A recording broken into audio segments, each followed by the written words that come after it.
Once students have logged in, their screen is set out in 3 areas. On the left are the sections available for the student. In the middle is the selection process. Schools choose their own content for this area. Selections made by the student appear on the right. And if the student is using a mobile device, SSO automatically adapts to the screen size. Selections are made in real time, meaning that students don't have to save or submit their selections at the end.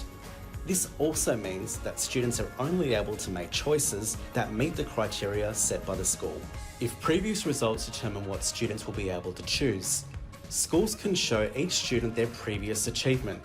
As a school, you get to decide what happens when a student doesn't have the required prerequisites for a selection.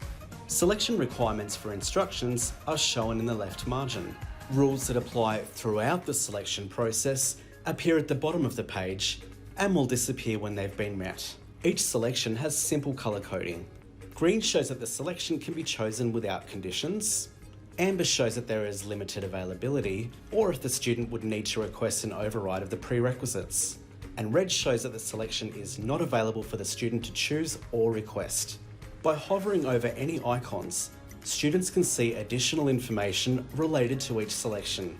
Once a student has made all of the required choices, schools can ask for a parent PIN to be entered to sign off on their child's selections. If any changes are made after this, the PIN will drop out and will need to be re-entered by the parent.